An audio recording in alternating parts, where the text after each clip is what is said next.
Сәлеметсіздер ме? Бүгін біз жел энергиясы Қазақстанда қолданылу практикасының тақырыбын қарастырамыз. Жел энергиясы серпінді дамып келе жатырған баламалы энергия көзінің бірі. Бұл энергия түрі экологиялық таза, себебі ол отынды қажет етпейді және зиянды қалдықтарды шығармайды. Жел энергиясының қоры сарқылмайтын әрі қолжетімді. Бүгінгі таңда әлем елдері оны кеңінен пайдаланып, дәстүрлі энергия көздерін алмастыруға тырысуда. Қазақстан аумағы желге бай, сондықтан жел энергиясын өндірудің зор мүмкіндігі бар және еліміздің болашақ энергетикалық дамуының маңызды бағыты болып саналады. Бұл картада Қазақстан аумағындағы жел әлеуеті көрсетілген. Жел жылдамдығы орташа шамамен 5-7 метр секундты құрайды. Екінші картада күн панельдері мен жел турбиналарының орналасқан аймағы көрсетілген. Жел энергетикасының қалыптасу тарихы. Жел энергиясын адамзат ежелден механикалық жұмысқа, яғни дән диірмендер мен желкенді қайықтарда пайдаланған. Электр энергиясын өндіру 19-20 ғасырда басталды. 1923 жылы КСРО-да Курск маңында алғашқы жел электр станциясы салынды. Кейіннен 1930 жылы Қырымда қуаты 100 киловатт жел электр станциясы іске қосылды. 1970 жылдардағы мұнай дағдарысы жел энергетикасына қызығушылықты арттырды. Қазақстанда жел энергетикасы 1980-1990 жылдары дамыды. Еліміздің кең далалық аймақтары мен орташа жылдық жел жылдамдығы 5-7 метр секунд жел энергетикасына қолайлы. Қазіргі таңда жел энергиясы экологиялық таза, жаңартылған энергия көзі ретінде Қазақстанның энергетикалық жүйесінің маңызды бөлігіне айналуда. Мысалға, мына суретте 1977 жылғы Сокол жел турбинасы көрсетілген. Алғашқы тас диірмені 1295 жылы ағылшынның Дувр аймағында пайда болды. Жел энергиясын тиімді алу үшін механизмді жел бағытына қарай бұру әдісін ойлап тапқан голландтықтар еді. Бұл тәсіл алынатын энергия мөлшерін едәуір арттырды. 1850 жылға қарай әлемде шамамен 200 мың жел диірмені жұмыс істеген. Алғашқы жел энергетикалық қондырғыны 1887 жылы шотланд профессоры Джеймс Блайт салды. Оның ұзындығы 10 метрлік жел диірмені қала сыртындағы үйінің аумағына орнатылып, аккумуляторды зарядтауға пайдаланылды. Сол аккумуляторлар арқылы өз үйін электр энергиясымен қамтамасыз етті. Бұл жел көмегімен электрленген әлемдегі алғашқы тұрғын үй болды.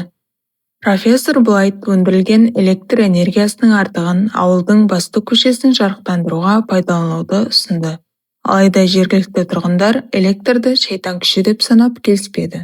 Кейін профессор психиатриялық аурухана, лазарет және амбулатория үшін резервті энергия көзі ретінде тағы бір жел қондырғысын жасады.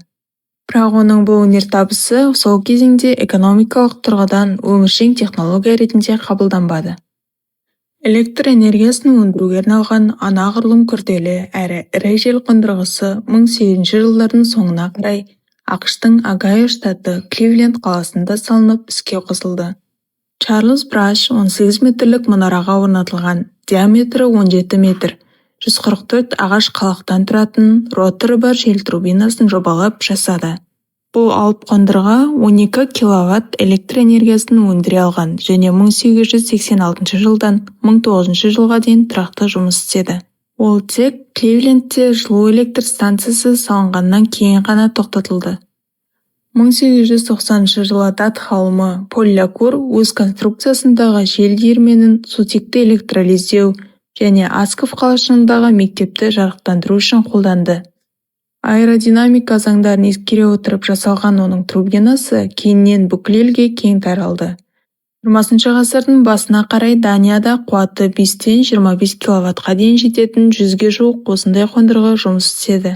Олар фермерлер үшін шағын электр станциясы ретінде қолданылды.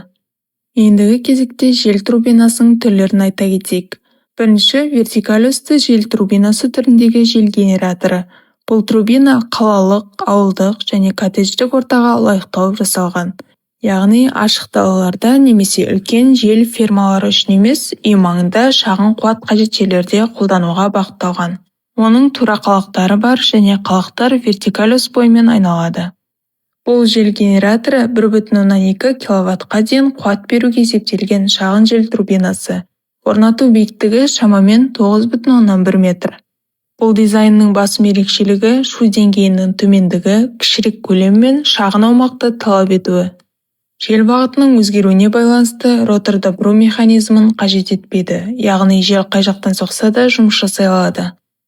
Оның архитектураға үйлесімді дизайны шу деңгейінің төмендігі және шағын аумақта орнатылуы артықшылығы, бірақ оның қуаты мен сенімділігі шектеулі. Сондықтан оны тек экологиялық сана мен шағын энергия қажеттілігін қанағаттандыру үшін резервтік немесе қосымша энергия көзінде қарастырған жөн.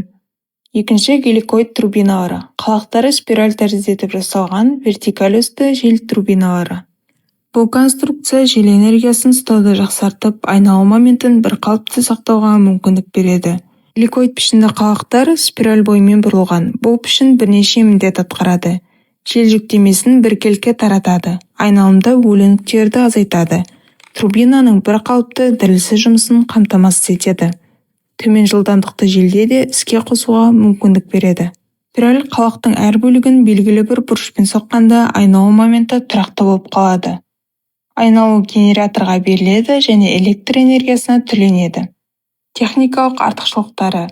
Төмен жел жылдамдығында жақсы жұмыс істейді. Қалақ пішіні аэродинамикалық қарсыласуды азайтады, яғни іске қосу жылдамдығы төмен. Дәлел деңгейі төмен. Спираль геометриясы ротордың теңгерімін жақсартады, яғни шуды азайтады. Қауіпсіз және қала жағдайына лайықты. Қалақтар үлкен айналатын пропеллер емес, жабық немесе жартылай жабық цилиндр тәрізді. Бұл адамдарға, құстарға және ғимараттарға қауіпсіз. Жел бағыты өзгерсе де тиімділігі төмендемейді. Қарапайым қызмет көрсетеді. Генератор мен механизм көбіне жерге жақын орналасқан. Оның кемшіліктеріне үлкен өнеркәсіптік қуат өндіруде сирек қолданылуы, көбіне шағын және орта қуатқа арналғаны. Қалақтары күрделі геометриялық өндірісті талап етуі. Бұл өнімнің бағасының жоғары болуына мүмкіндік тудырады. Дария жел турбинасы қуаты 1-50 киловаттқа дейін. Жел жылдамдығы 4-12 метр секунд. Тиімділігі 30-40%, оның артықшылығы жоғары айналу жылдамдығында. Savonius жел турбинасы. Оның қуаты 100 ваттан 5 киловаттқа дейін. Жел жылдамдығы 2-8 метр секунд, ал тиімділігі 10-15%-ке дейін. Қозғалыс бастауының жеңілдігі оның артықшылығына жатады. Келесі біз айтып кеткен геликоид жел турбинасы. Оның қуаты 300 ваттан 20 киловаттқа дейін. Жылдамдығы 3-10 метр секунд. Тиімділігі 20-35%. Оның артықшылығы тұрақтылығында. Жел энергиясының маңызы. Желдің пайда болуы жер бетінің әртүрлі аймақтарының әркелкі жылынуына, ауа қысымының айырмашылығына және жоғары төмен қабаттардағы ауа ағындарының тұрақты қозғалысына байланысты. Осы құбылыстар нәтижесінде пайда болатын жел ағындары ежелден бері адамзатқа механикалық жұмыс атқару үшін пайдаланылып келген. Ал қазіргі кезеңде электр энергиясын өндірудің маңызды жаңартылатын көзіне айналды. Энергиясының басты артықшылығы оның сарқылмайтын және экологиялық таза болуы. Ол атмосфераға зиянды газдарды шығармайды, табиғи ресурстарды тауыспайды және климатқа әсер етпейді. Сонымен қатар желден алынатын энергия жергілікті аймақтың табиғи ерекшеліктеріне бейімделіп, шалғай елді мекендерді автономды түрде қамтамасыз етуге мүмкіндік береді. Жел энергетикасын қолдану көмірсутектерге тәуелділікті төмендетіп, энергетикалық қауіпсіздікті арттырады және төмен көміртекті экономика қалыптастыруға жағдай жасайды. Қазақстан жоспарындағы жел электр станциясы. Сауд Арабиясының Power компаниясы Жетісу өңірінде салынатын жел электр станциясы 2029 жылы іске қосылады деп ақпарат берді. Бұл туралы Самұрық-қазына баспасөз қызметі хабарлады. Тараптар Жетісу облысындағы Жоңғар қақпасы аумағында салынатын қуаты 1 гигаватт жел электр станциясын іске қосу уақыты 2029 жыл деп бекітті. Қор басшысы мен Power өкілдерінің кездесуінің қорытындысында келісімге сай жел станциясының құрылысы 2025 жылы басталуы тиіс. Қазақстанның жел әлеуеті. Қазақстанда жел энергетикасын дамытуға мемлекеттік және халықаралық деңгейде белсенді қолдау көрсетілуде. Шекті қолдау туралы заң бойынша жел электр станцияларында өндірілетін 1 киловатт сағат энергияға 22,68 теңге тариф бекітілген. 2030 жылға дейінгі стратегияларда жаңартылатын энергия көздерінің үлесін кезең-кезеңмен арттыру көзделген. Инвесторлар мен өндірушілерге салықтық жеңілдіктер мен субсидиялар беріліп, сала тартымды бола түсуде. Сонымен қатар Қазақстан Дүниежүзілік банкі және Азия даму банкімен бірлесіп, заманауи технологиялар мен инвестициялар тартуда. Бұл графикте Қазақстанның жел әлеуетіне қойылған жоспары белгіленген. Яғни 2024 жылдан бастап 2030 жылға дейін жел электр станциясының қуаты 7000 мегаваттқа дейін жетуі тиіс.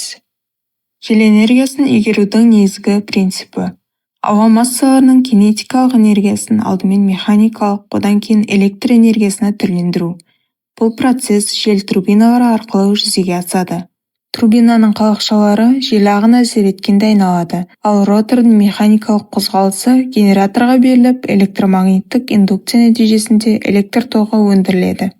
Желдегі энергия көлемі оның жылдамдығына тікелей байланысты және жылдамдық кубына пропорционал болып өседі.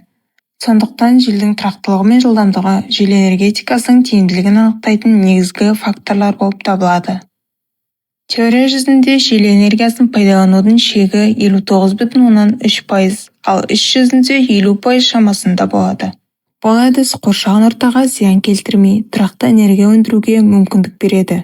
Сондықтан да мұнай технологиялары Қазақстанның болашақ энергетикалық қауіпсіздігі мен жасыл экономикаға көшу жолындағы маңызды қадамы болып саналады.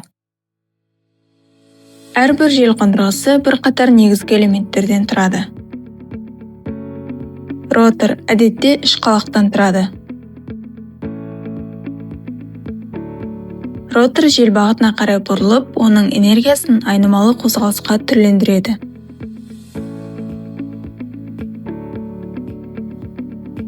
Турбинаның үстіңгі қорабы өз құрамына ротордың айнымалы қозғалысын электр энергиясына түрлендіре алатын жабдықтарды қамтиды. Мұнара жел қондырғысының негізгі конструкциясы. Әрбір үстіңгі қорабының артқы бөлігінде бағыттауыш және тостағанша түріндегі анемометр орналасқан. Флюгер желдің нақты бағытын анықтау үшін қолданылады. Анемометр желдің жылдамдығын өлшеу үшін қолданылады. Желдің кинетикалық энергиясы ротордың айнымалы қозғалысына айналғаннан кейін төмен жылдамдықтағы бүлік айналу энергиясын турбинаның үстіңгі қорабына береді. Төмен жылдамдықтағы бүлік редуктормен қосылған. Ол айналу жылдамдығын шамамен 100 есе арттыратын күрделі беріліс механизмі болып табылады. Жоғары жылдамдықтағы бүлік электрогенератормен қосылған. Ол кинетикалық энергияны электр энергиясына айналдырады. Одан кейін өндірілген электр энергиясы желге беріледі. Жел генераторының қуатын есептеу үшін ауаның кинетикалық энергиясына негізделген формула қолданылады. Бұл өрнек ағынның бірлік уақыттағы массасын және оның жылдамдығын ескеріп алынған. Нақты жағдайда турбинаның қуаты бет шегімен шектелетіндіктен, оған қуат коэффициенті енгізіледі. Ал генератордың шығыс қуаты қосымша пайдалы әсер коэффициентін ескерумен анықталады. Жел энергиясы табиғаттың сарқылмас сыйы, адамзаттың болашағына бағытталған таза шешім.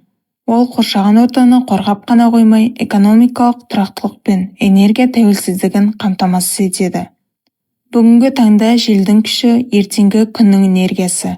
Егер әр мемлекет пен әр адам осы мүмкіндікті тиімді пайдаланса, жеріміздің аспанында тек жел турбиналарының қанатындай үміт пен жаңару желі есіп тұратын болады.